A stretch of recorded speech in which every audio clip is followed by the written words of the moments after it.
Today's session is going to focus on finding and evaluating funding opportunities.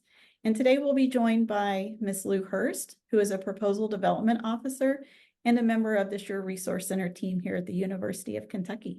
So with that, I'll extend a warm welcome to Lou, and we'll get started. Thank you, Melissa.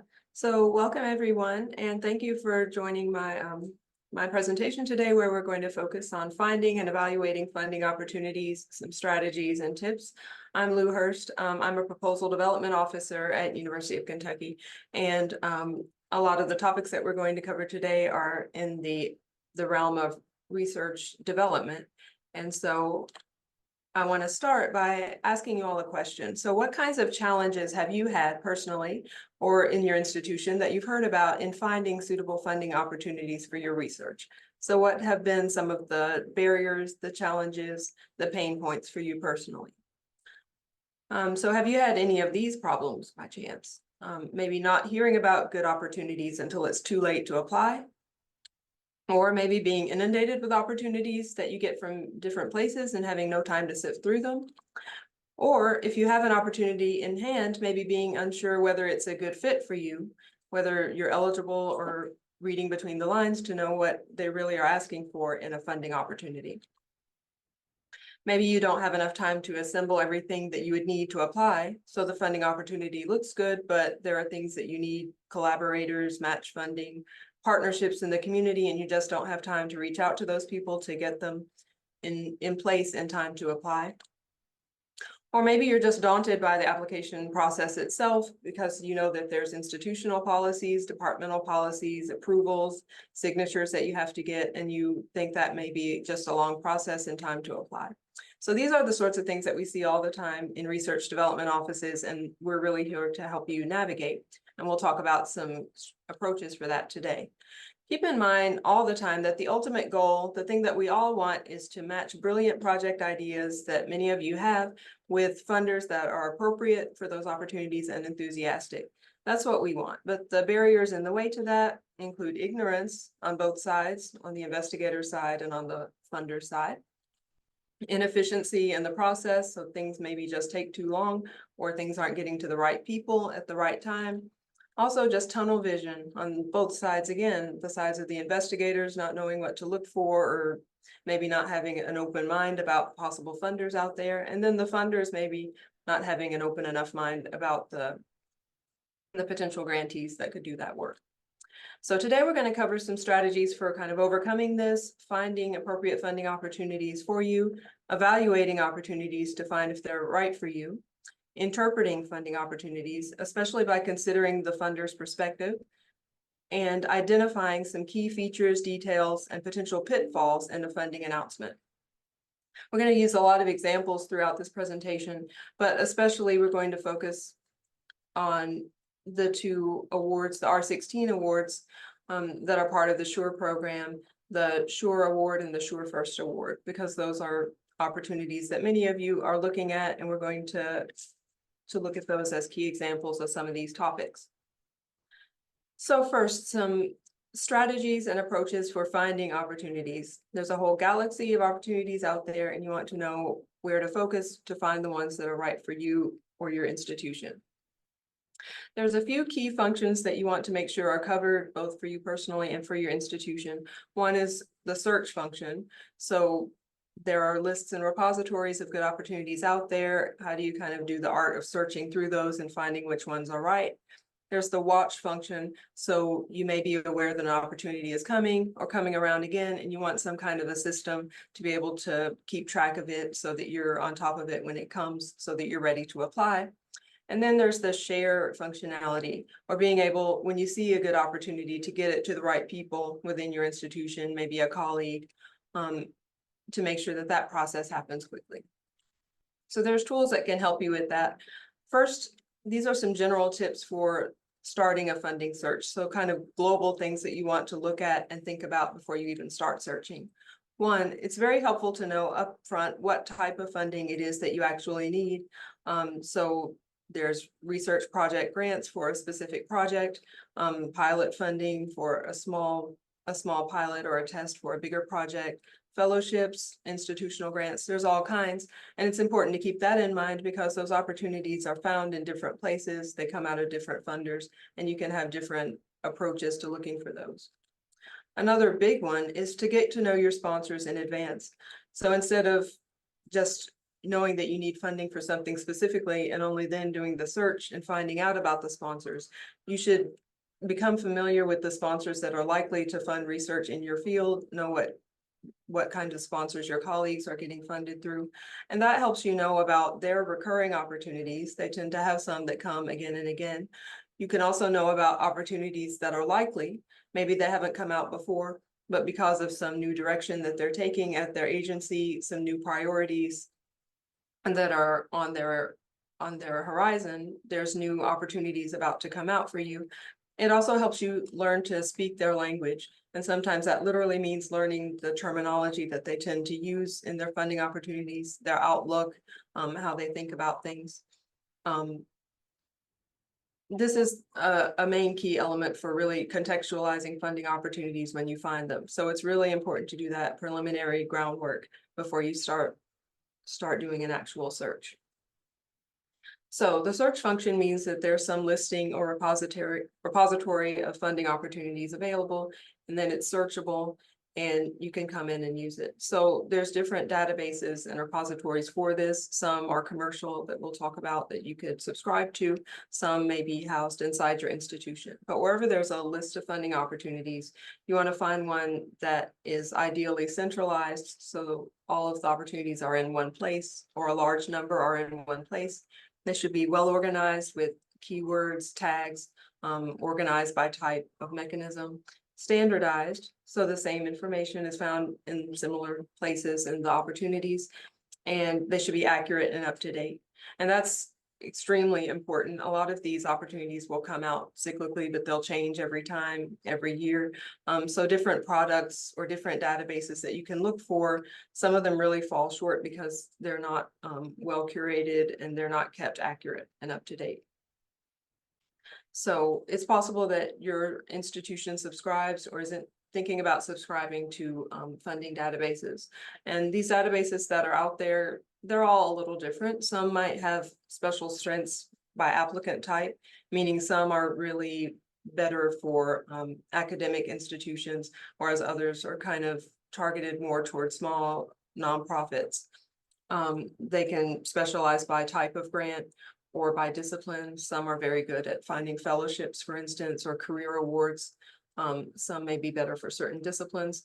All of them essentially should have some tools that let you search for opportunities using multiple parameters, save the searches that you find and follow so that you can get updated when something new happens with an opportunity you're looking at or with your search, and let you share those opportunities, maybe by sending them through an email link, or you can even produce a newsletter with some of these. And some of them provide other services as well, like they can help you find collaborators. So here's some examples. Here's some of these your institution may already use, or you may have already heard of, or offices within your institution use them. I know, for instance, that like our philanthropy office has gone back and forth between a couple of these. There's some trial and error in the process, and sometimes you find some don't work as well. They're not as easily searchable, or they just don't have the tools to use. So I won't necessarily go over the pros and cons of any of these. You can explore them, but this is the sort of database that I'm talking about that you could subscribe to. Another key way to find funding opportunities is mailing lists. That can mean subscribing directly to the agency, the funding agency, or a foundation. Their newsletters and announcements, those come out. Subscribe to listservs in your discipline or your profession. A lot of those come out, so make sure you read them. But that tends to be a top way that investigators come to us and say they've heard of an opportunity. And then you can use a mailing list service at your institution if you have one. If not, you can see about maybe setting one up. And those are good if they're targeted to your institution. They allow users, so faculty or students throughout the institution, could subscribe to the lists by their interest area.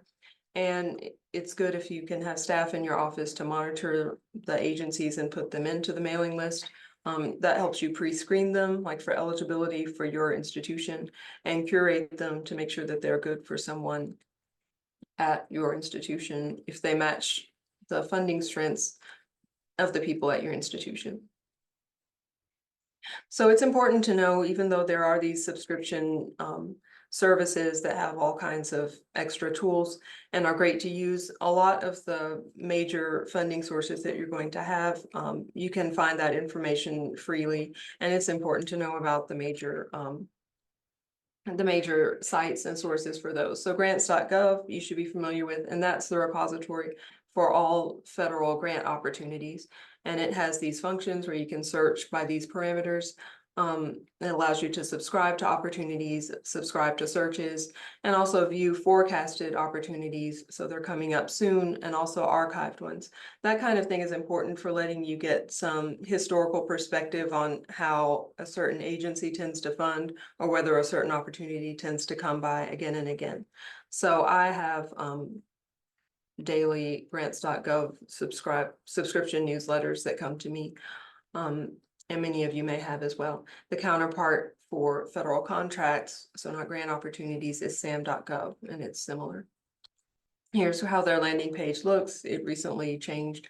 You may be familiar with that, but it's important to practice by doing searches for all the parameters that they have. If I just did a simple search for the support for research excellence, this is to show you that because NIH is federal, even though NIH has its own website where you find their opportunities, these will also turn up on Grants.gov. So those are the first ones that you can see. If you click on a record inside Grants.gov, the synopsis is first, but you can go to the related documents tab, and it will have information that it'll take you to the full announcement. It may have the documents themselves there that you can download. In this case, it has those, but it sends you to grants.nih.gov, and other federal agencies may have their own sites as well that it will take you to. But grants.gov, the strength of that is that it's centralized for everything federal. That's the one go-to place to go. And for government transparency and convenience, that's what it's there for. The NIH guide for grants and contracts is probably the place to start if you know that you're looking for NIH funding. So that's important to get familiar with as well. It has the same functionalities, allowing you to search, again, including by past dates, so you can see when things have come up in the past, by activity code, type of research, and these sorts of things. They also allow you to subscribe to saved searches, which I've done, or you can subscribe to a weekly table of contents, which gives you updates about other kinds of notices. So here's their landing page, again, with the searches you can do by parameters on your left. You can do an advanced search. Again, this is a simple search for support for research excellence, but you can also search by different parameters. And it turns up the same opportunities, the R16 awards. Notice it also has announcements for different kinds of notices, for instance, the pre-announcement before this came out, and announcements that different institutes are participating in it. So it's not just funding opportunities unless you screen for that. It's other information about the opportunities. So here is the record, the way it looks on a standard page, a NOFO for a notice of funding opportunity for an NIH award, and this is for the SuRE award. So I hope that brief little tour was there to let you know that it's important to find some strategy, to have some research that you do in advance, and then kind of strategize how you're going to use the available tools to find funding opportunities and get them around your institution. So again, don't just use those databases for the search function, but also use it to do your research and to find out what other opportunities an agency or a funder has. And some databases and some products will also allow you to do extensive research on like the history or the mission of certain funders and so on. So those are available to know. So now we're going to switch gears and talk about strategies for reading a funding opportunity. So finding out if you see a funding opportunity, is it right for you?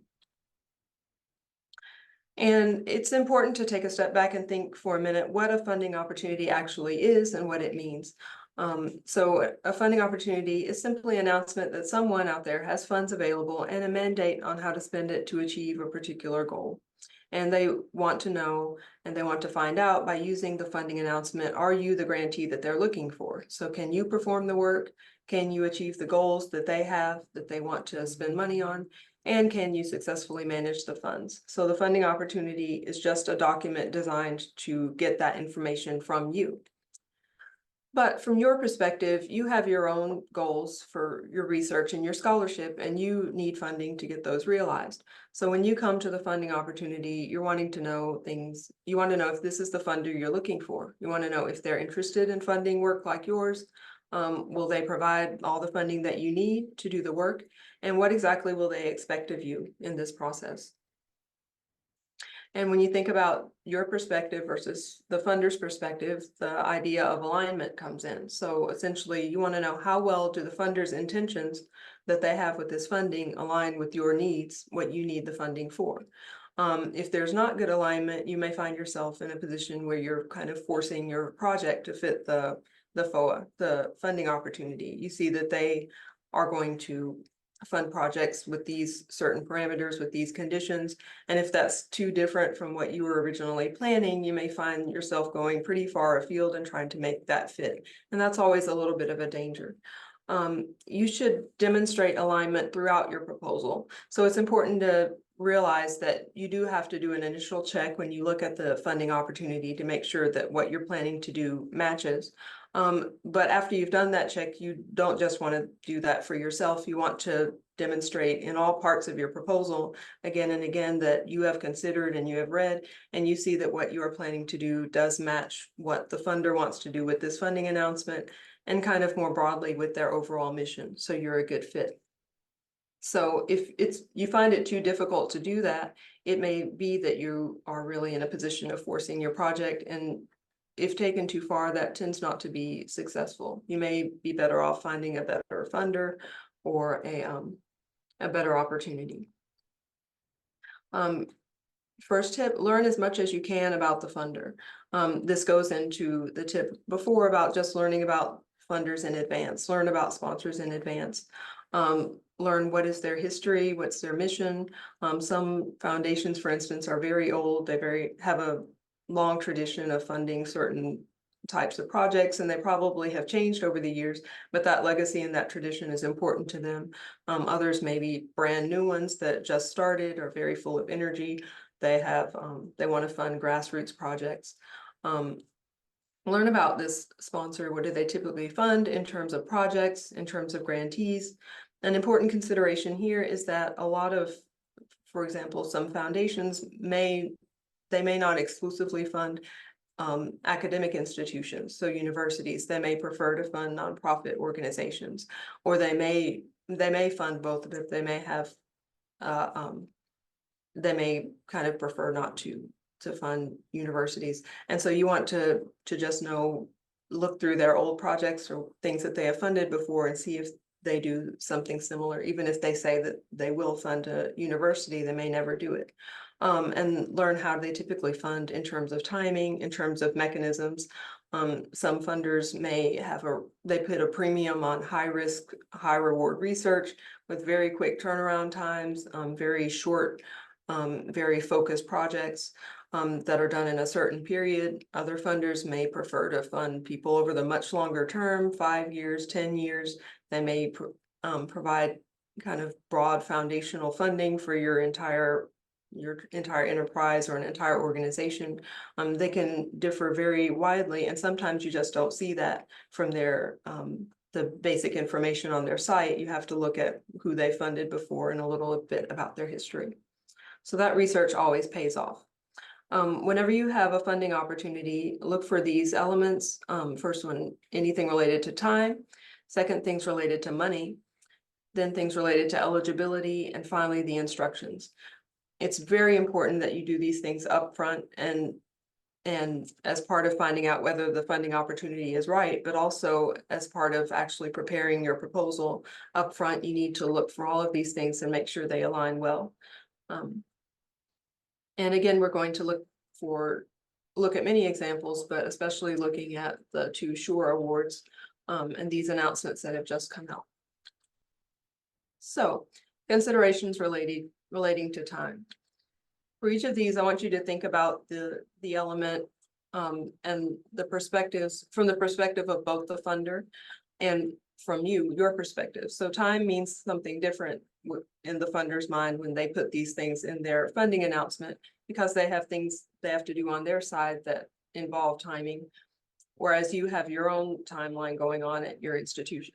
So both of you have to assemble lots of people. You have to draft the documents, your actual application. They need time to read it. There's decisions happening on both sides. There's routing and approvals happening on both sides. And then the work is getting completed and the time for reporting. Thinking about what's going on in the funder's mind is very important when you look at and you assess the timing related information in a funding announcement. So here is the review cycle for the 2 SuRE awards. These are now both on the same cycle. And what this means by cycle is these are the due dates for a new application and a renewal application. And if you have an AIDS related project, there's special due dates for that. For each of these, that entails a date for the merit review, the scientific merit review, the advisory council review, and the earliest start date of the project. So these are the sorts of timelines that you're looking at for your SuRE awards. Here's an example of another funder. This is a foundation, the Allen Foundation, that funds related to nutrition. And this is something that you may see with a foundation. Their submission deadline is midnight on January 15th for review at the April board meeting and July 15th for review at their October board meeting. So they have, again, their own review cycles that's based on how often their board meets and so on. So we might call this like a rolling or a continuous opportunity, because you can really apply at any time. If you miss one of these deadlines, they'll hold it over for the next session. But it is important to know that there's these two deadlines. So that's the sort of thing that is not unusual to see with a foundation. Here's a different type of funding announcement. So this one is for a DARPA project. And it says for this opportunity, they accept abstracts on a rolling basis. But then if you look further, it says that proposers are encouraged to submit abstracts as early as possible. So even though it's rolling, there is a little bit of a time crunch. There is a deadline given, but it's also ideal if you submit before that. And in fact, if you don't submit soon enough, the money might run out. So they may even shorten the overall submission period. So it's important to know these things. A deadline is a date, but there may be some nuances on either side of that. So with deadlines, read through the opportunity and all the other available information like guidelines on the website to see, is it really a single deadline? Is it maybe a cyclical deadline? Is it rolling or continuous where you can submit anytime? And even if so, are there times when it's a good idea to submit so you don't have to wait 6 more months? Maybe there's multiple deadlines for different parts of the application or different steps, like a letter of intent or a pre-application due one date and the rest due later. Also, internal deadlines, of course, there may be deadlines within your institution because of all the people that are involved in getting a submission together. The sponsor won't know about that at all, but that's quite important for you to determine whether the timing works for you. There's post-award considerations you should think about, and you should be able to find that too in the funding announcement. What's your expected performance period? Is it divided into budget periods? When are deliverables due and what are they? And what is your reporting deadline? Here's an example of a DARPA opportunity, and this one has a whole set of fixed payable milestones. So these milestones are broken down by month and they need to be completed if you do this. So if you apply for this funding opportunity, you really need to think, not only can you do the work overall in the amount of time that they're allowing, but can you meet these monthly deadlines and milestones? This other example is from SAMHSA, and they have several programmatic progress reports that need to include this. The programmatic progress reports happen twice, and then there's a programmatic performance report at the end that needs to include all this information. So this reporting is kind of in depth, and there are a lot of timelines involved. So again, that's something, it really helps to know upfront when you're looking at the funding announcement, is that something that you can handle and something that you can do based on your own internal calendar. Let's turn to money considerations. When we look at anything related to money and the funding opportunity, from the funder's perspective, these things may be going on. They have a total amount of funding available, which they may tell you. Often Grants.gov will tell you the total amount that they have to spend on this, on these grants at this time, and the intended number of awards they plan to give out, the expected spending timeline. Some sponsors may have mechanisms where, like a program officer has pressure to spend a certain amount of money by a certain amount of time. And that may be something that factors into what your deadlines are, but also when it's best to submit. There may be agency regulations about how they can spend and what they can spend funding on. In fact, there almost certainly are agency regulations. For you, you're thinking about the costs of your research, that you're proposing, the existing resources that you have, and what the gaps are, and then institutional requirements related to the funding. So there's some awards that a sponsor may be willing to give you, but because of your institution's rules, you're not allowed to accept the award on those terms or for the same items in your budget. So for total funding, you need to know what is the total amount of funds that they will give you in an award. What amount would that be per year? Is it evenly per year in the project period? Maybe divided in a different way? Is it all at once? Is it paid incrementally? Whichever it is, will that work for you and the cash flow at your institution? And will the award cover all of the project costs? Is it really enough when you consider all the things that you need to get the work done? And if it won't, how will you cover the rest? Do you have other resources available to do that? Budget categories and restrictions are very important to know. What items will the funder pay for? These are common categories of funding, and in funding announcements, you may see that they will fund one of these, some of these, they may restrict any of these. What things will the funder not pay for? Whole categories of items, specific items. Will that work for you? If this is something that you do need pay for, do you have another way to get that paid? Indirect costs or overhead, I'm sure you're familiar with. These are costs that don't cover specific items within the project itself, but they cover overall generalized functions that the university or the institution pays to make sure the work gets done. So funders will often have a policy for what percentage of indirect costs they're willing to include. That can differ a lot depending on whether or not the sponsor often funds universities. There are some types of foundations or some types of funders that don't often fund universities or don't prefer to, and they may not be willing to pay the amounts of indirect costs that universities often require, 50–60% or so on. They may cap that. Whatever their policy is on the funder side, your institution may have its own internal policies about what types of awards it will accept based on indirect costs. So that's something that kind of needs to be negotiated between your institution and the funder. And it's very important to know those rules in advance.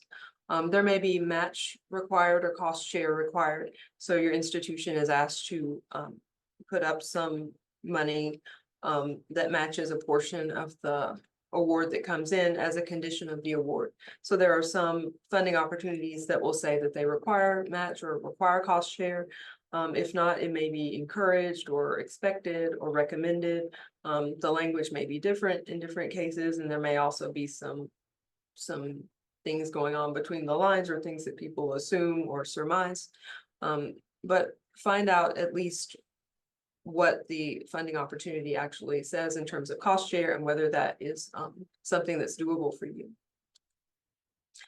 The two opportunities, the SuRE award opportunities, the SuRE award is 100,000 direct costs per year, and SuRE First up to 125,000. That is direct costs, and NIH will fund indirect costs.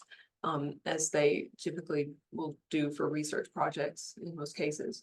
Both awards will give you the funds for up to 4 years, and there is no cost share required, no cost share expected.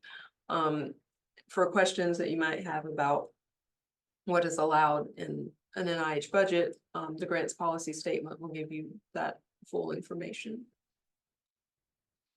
Here's an example of an opportunity from the Department of Energy, and this one is funding in 2 different topic areas. The first one for R&D projects, topic area 1, that one requires 20% cost share as part of the total project costs. So your institution would have to bring or put in or agree to contribute 20% of the total amount, which could be a very significant amount. And in the second category, it's at least 50% of the total project costs for demonstration projects. And also DOE gives you a breakdown table that shows you what dollar amounts that would actually mean. But that's something that's important to know before you draw up your budget. The Mellon Foundation, here's an example of foundation that does often fund universities, but here's their policy on indirect costs. They say they'll generally fund indirect costs at a rate of 20%. So sometimes they'll prescribe the actual percentage that they'll give. But they have certain exceptions. And if you read on, you see the foundation generally does not fund indirect costs for colleges and universities, as well as these other sponsor types. So that would be something important to see before you proceed. They have kind of a complex policy when it comes to indirect costs, and your institution may or may not allow that to be honored if you receive that award. We'll look at eligibility considerations now. So the key to eligibility in a funding announcement is all about the purpose. Eligibility restrictions always come down to what the original purpose of the funding was, what was the mandate for how these funds should be spent. So if the funder wants this funding to go toward career development, there's likely to be restrictions for eligibility based on people at certain career types, at career levels, or something similar. Sorry about that. If the purpose is for institutional support, for instance, there will be some eligibility about what type of institution is allowed to apply for this, and so on. It always maps back to the purpose. Consider too, is this funding opportunity maybe part of an ongoing initiative? Maybe a law was passed, and as a result of that law, a lot of funding opportunities have come out. And as a result, you'll see eligibility requirements that tie back to the original legislation. Or it's maybe part of the implementation of a public program, and that's why eligibility is important. For you, it's very simple why you read the eligibility requirements. You want to make sure that your project is aligned and that it's eligible as an initial check, so that you don't waste your time going far working on this opportunity if you're not eligible. An important question that comes up when we think about eligibility is, does the individual apply for this opportunity? Is it one that you apply for as an individual investigator, or the institution? In other words, who will officially receive the award? And in most cases, especially with large scale funding like from NIH, you're going to be applying through your institution, and the award is actually made with the institution. But there are some cases like certain fellowship projects where those funds will actually come to you. And that's important to know in advance, because one thing you need to consider is the eligibility of the institution itself. So often funding announcements will be restricted to certain types of applicants. An institution of higher education, and there's subtypes that your institution may fit in or not. And then other types, your university may also count as a nonprofit with a 501c3. But there's other categories of applicants. And there are many opportunities that come from federal agencies that are strictly for state governments, for instance, or meant for small businesses. And so if you see that type of opportunity, if it's come to you without some level of curation, you may not be aware that you can't apply for that if you're applying through your institution. So know to check this, and also be aware of what categories your institution will fall into for these eligibility considerations. Now thinking about the eligibility of the investigator. So questions that may come up are your qualifications, what degree does this person need to have, what field? Maybe do you need to be a member of an association if you're applying to an award through a professional association? Are there demographic factors involved? Is this an award maybe for underrepresented populations and they define that demographically in some way that can relate to you? And there may be issues about whether you've received a certain award before. That may mean you're not eligible, or it may mean this is a new award only eligible to people who receive certain awards. But look for these sorts of things. For the SuRE awards, I mentioned that eligibility always goes back to the purpose of the funding opportunity to begin with. So if we look at the purpose of the SuRE program, it's a capacity building program meant to improve, to sustain research excellence in higher education institutions that have limited NIH research support and serve students from groups underrepresented in biomedical research. The SuRE awards are for investigators who are not currently funded by NIH research project grants, and the SuRE First awards are for investigators who have not had any prior independent external research grants. So these guidelines you'll see translated into the funding opportunities themselves. So when we look at the SuRE application or the SuRE opportunity, and we look at the eligibility of the institution, it outlines what higher education institutions are allowed to apply, and it's essentially all of these types, including but not restricted to Hispanic serving institutions, HBCUs, TCCUs, and these types. But this also lists the requirements for the degrees conferred, the amount of NIH funding it receives, and the number of undergraduate students supported by Pell Grants based on IPEDS data. So all of these definitions are included in the eligibility section, and they all relate back to what the original purpose of the SuRE program was, including also some restrictions based on what SuRE awards or SCORE awards the institution may have had. When we look at eligibility of investigator, that's important as well, because of the purpose of SuRE. These are single PI awards because these are awards meant to improve the career of investigators in these certain categories. So they're not transferable. They're meant to go with the individual PI who needs to be full-time, tenure track, and there's language about what awards they may have received in the past, because these funds are set aside for investigators who either have not had NIH research funding or any independent funding. Then the SuRE First has these additional requirements for a 6-person months commitment to the award. There are some special circumstances related to eligibility as well.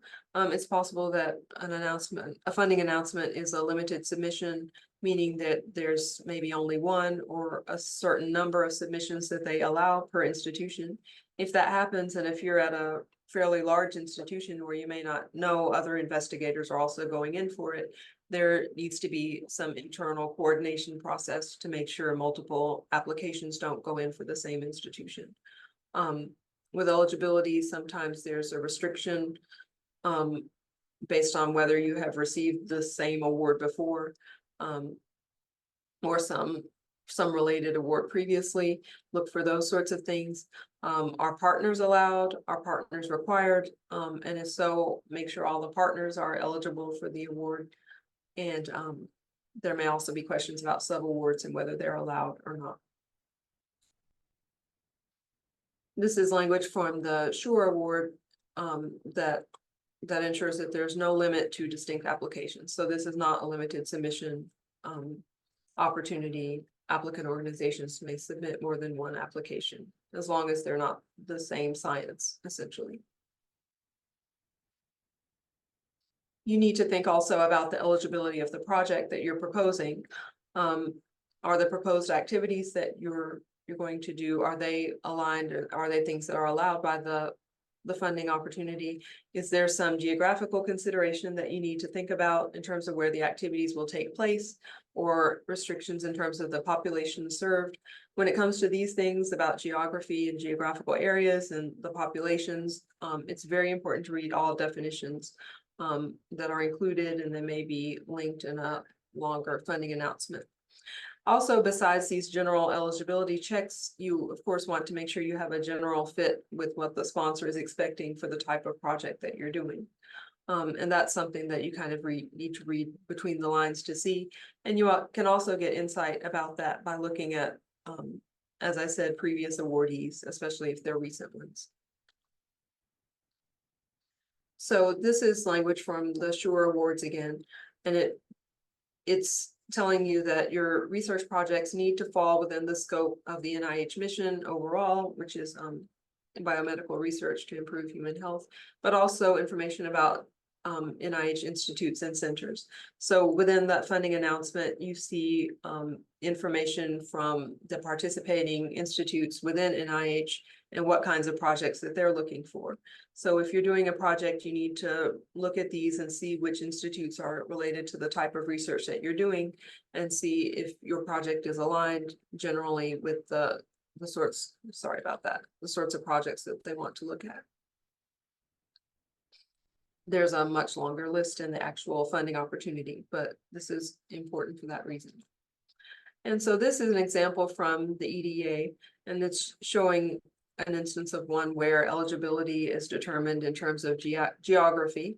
And there's some extensive kind of background research, and you have to find some third-party data to show that the relevant region is subject to economic distress criteria, which they define.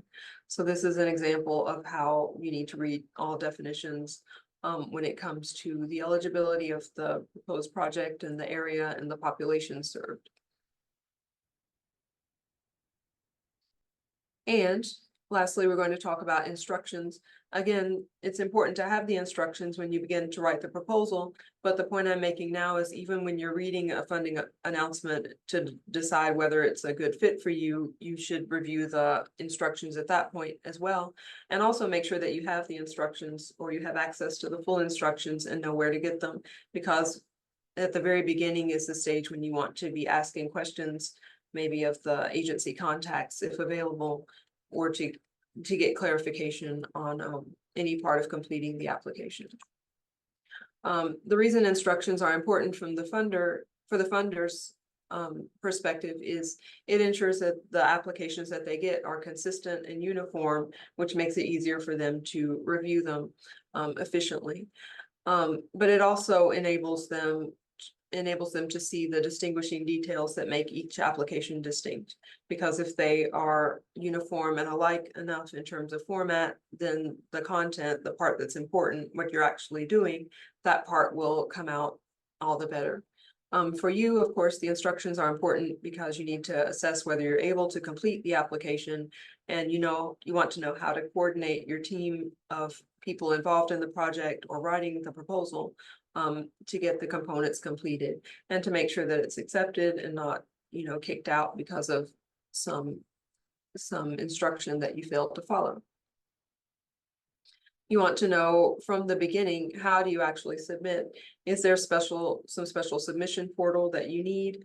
Are you applying through Grants.gov or your regular software that you may have for submitting a federal proposal? Or is there some special portal where you need to register in advance? You also want to know who is it who will actually press the submit button. And at institutions, even ones that have grants offices, sometimes that's not the grants people. There are some types of awards where the investigator is the one who actually submits it. Regardless, you want to know this as soon as possible, and contact your sponsored projects office as soon as you can. Let them know that you're planning to apply so that they can look over the instructions as well, and they know what their parts are in getting this submitted, so you don't have a last minute scramble. Here's an example of an opportunity where we at UK have actually seen some difficulties with this, where people had projects ready, but they were not able to submit because of these instruction issues with the instructions. So notice here, there's registration required to access the application portal, and you need to register for that 2 weeks in advance of the deadline. So that's something investigators looked at that and thought about the deadline and whether they could meet it, but did not notice the registration required. And also there's 3 different individuals in the institution who need to register. So not just the PI, but also these other officials. And so that's again part of why you want to get your grants office alerted as soon as possible so that they're able to participate in this with you, because a proposal is a group effort and there's multiple people who have to be informed and have to communicate with one another. With the application instructions, consider, are there online form fields that you have to complete? Do you sit and you fill out a form online, or are there documents that you prepare separately, like in Word or as PDFs, and you have to upload those? For those documents, what are the page limits? Know that before you start writing, because page limits kind of tell you how to write, actually, how expansive you need to be. What is the formatting? Are there restrictions based on file names? All of these things, make sure you can get your hands on this information. With application instructions, you're going to find the guidelines for composing narratives in terms of content, what actually needs to be in there, but also in terms of format, how it's packaged. It's important to know that you need to look for opportunity-specific guidelines. So that's the guidelines and the instructions that are actually in the funding announcement itself, but also separately, there will be agency-wide guidelines that essentially apply to everything that you applied for through this funder. And they may be in a separate manual, like for NIH, or for NSF, the PAPG, there tend to be these long regulatory documents. If it's another type of funder, often this kind of information is just on the agency's website, but it's just important to know these are separate sets of information. Typically what will happen is the agency-wide guidelines are the default. They cover everything that you ever that you would ever apply for through this funder, and then the opportunity-specific guidelines sort of supersede the default in certain places, and that's what's actually in your funding announcement. But you need to be cognizant of both of those locations for instructions. Also study all evaluation criteria. Those are the criteria that your reviewers will use to rank and judge your application. Know where, if possible, you can locate those and use those to guide your proposal.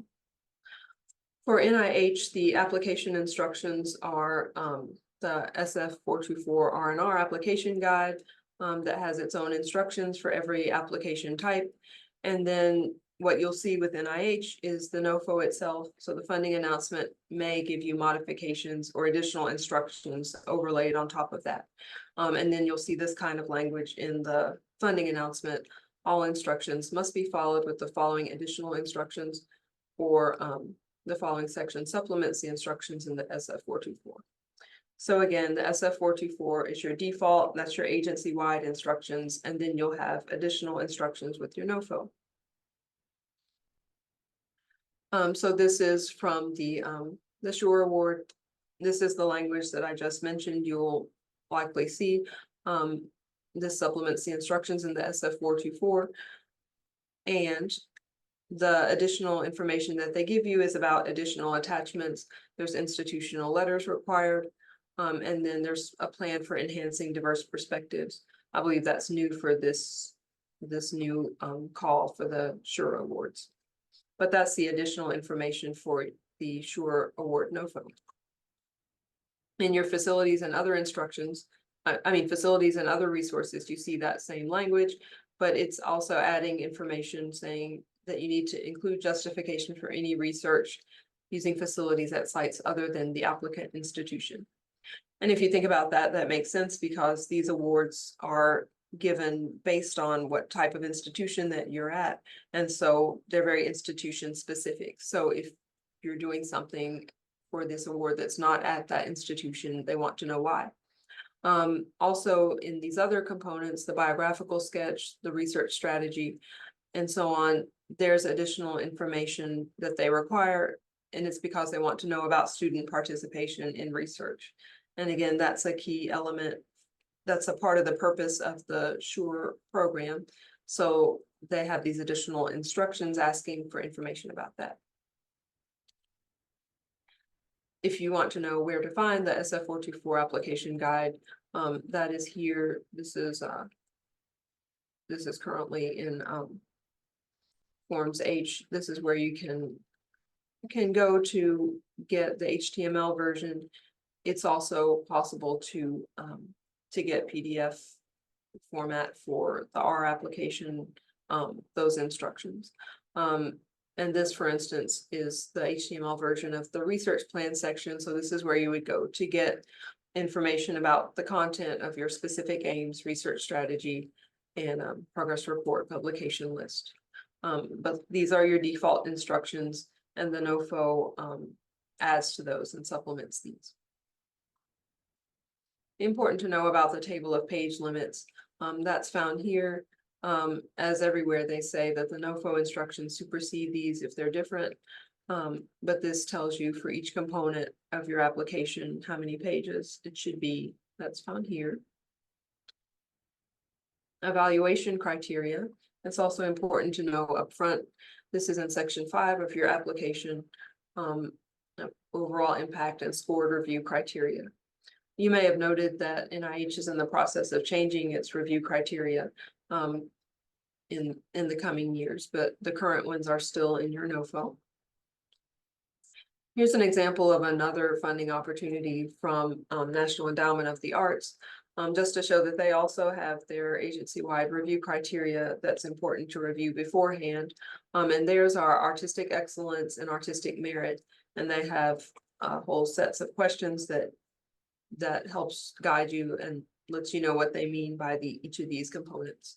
But that's just to say review criteria, evaluation criteria are kind of part of the instructions or a good companion to the instructions. So something you want to get your hands on early.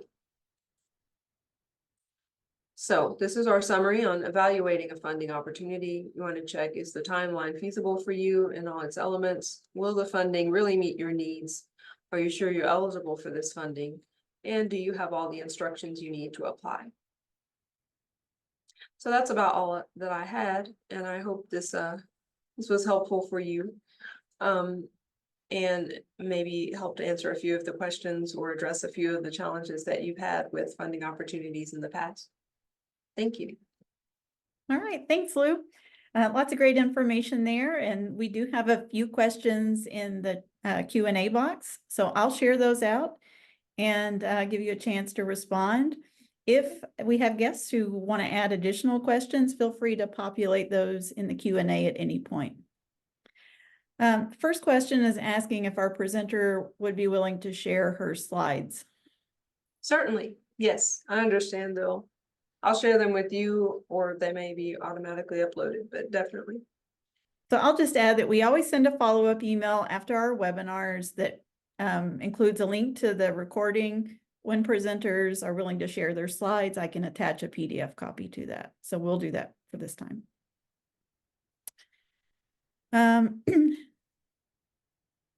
Next question says, I hope we hear what we do not know, such as assisting impactfully during peak times, reading and conveying an opportunity of value in its peak times. Maybe if our questioner might elaborate on that a little bit, we'll revisit that, unless, Lou, you have any ideas. Is this maybe a question on strategies for making sure that people know about opportunities and necessary information, like communicating funding opportunities in a timely way? Maybe, yeah, now that I'm rereading it. Maybe that is a good challenge for us, and there are at many institutions there are mailing lists, or there's also newsletters, maybe from Vice President for Research or internal groups that hopefully you have something to start with, and then maybe you can experiment with ways to get this information out to people sooner. it kind of depends on the size of your institution, how well connected people are, what infrastructure is available already for people to trade information with one another. Okay, great. We have a couple of questions I'll sort of combine since they're similar. It's asking if funders typically share success rates for their funding opportunities that are cyclical in nature, and if we can speak to the success rates of the SuRE program. Off the top of my head, I cannot. Can you maybe do that, Melissa? For sure. Yeah, so for the initial cycles of the SuRE program, the standard SuRE mechanism was typically funded at a rate of about 44%, and SuRE First at a rate of 48%. So right now, the application number is pretty small, and there are a significant amount of funds, especially from NIGMS, to support SuRE research. So opportunities to get funded are quite high at this stage. Right. Lou, I'll let you answer sort of in general about funding rate data. I thought they were quite high, and I would note that because NIH is one agency that's really good about putting out its funding, its success rates, and all kinds of other data that you can use and kind of sort through to find out about past funded awards using NIH data book. That's something that you could go to. That sometimes there's, you know, a year or more lag time with a new program to find out that information, but NIH is especially transparent about that. Not all agencies are. Sometimes you have to dig and go find an FAQ somewhere to find out what their success rates are. But that's very heartening to know about the SuRE awards. Definitely. Were they asking specifically about? Yes. I mean, if we're thinking about how rates might change, I mean, rates will go down. That's just because it's a function of how many applicants they received. And initially, a lot of programs like this, because it takes time for word to spread, the number of applications earlier on is less, so the number will go down. It's still quite good, though. I think last year, or the last cycle, it might have still been around 40, I think. Yeah. Yep. Okay, the next question notes that it's frustrating that agencies such as SAMHSA will announce a no-FO only 2 months before the deadline. So they're sort of curious if you know why funding agencies have these short windows sometimes. And then comment that they find an opportunity that was just announced and would be perfect, but there's no time for faculty to get ready in 2 months. Yes, I'm definitely familiar with that frustration, and I've seen some agencies, even some that are much shorter than that, like some make a habit of making their announcements come out 4 weeks before they're actually due, and that's very, very short turnaround, especially if you're relying on some internal process to find out about the no-FO in advance. With an agency like SAMHSA, one thing I would mention is to make sure that you are looking out for forecasted opportunities, because often Grants.gov will forecast opportunities well before they come out so that you can know to have them on the horizon. If it's something that has come out in the past, maybe not exactly like 1 year before, but if there's these recurring programs that keep coming again and again, that's part of the reason for really doing research. And it takes a while to like learn about sponsors and how they tend to fund. So there's that may not be super helpful if you still find yourself scrambling. In that case too, I would make sure you know that the agencies, other institutions are going to be scrambling too. If there's really no way to find out about this more than 2 months in advance, while it's difficult for you, it's difficult for others as well. Look to see what the instructions are. Maybe the application is not as in-depth or in breadth as you're fearing, and it may be actually possible. But other than that, all I can say is I sympathize. Every day I see some that are coming out that look really great, but they just haven't been released before, and sometimes without even a pre-announcement or a forecast. Yeah, definitely something that everyone who works in research is probably aware of and has the same sentiment.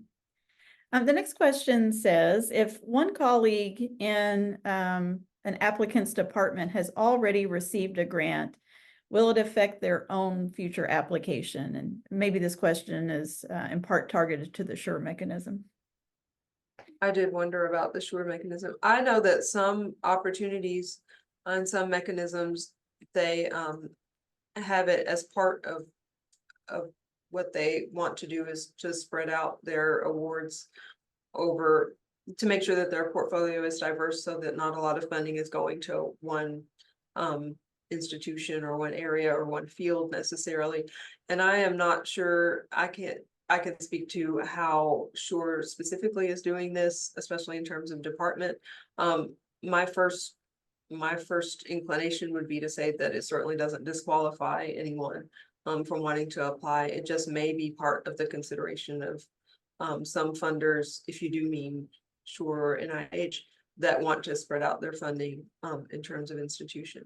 But do you know more about this, Melissa?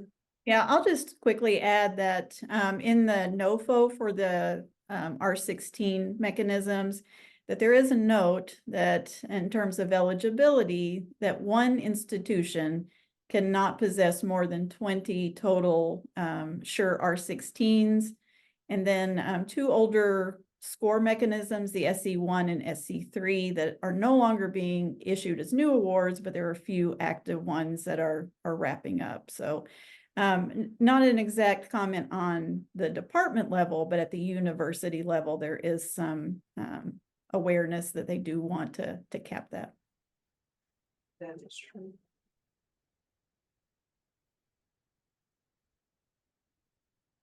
Well, those are all the questions that are in the Q&A now. Maybe we'll give it another minute or so to see if anything else populates. Also, if we have anyone who's joining us by phone and would like to unmute and ask a question, if you can use the raise hand function, we can give you access to do that at this time.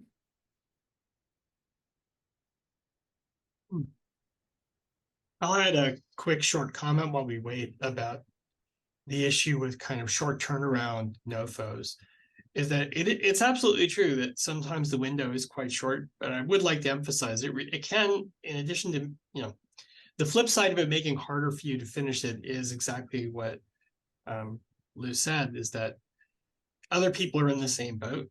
So if the window is very short, chances are they're not going to get as many applications, so your odds may actually increase. Sometimes the circumstances around these vary tremendously.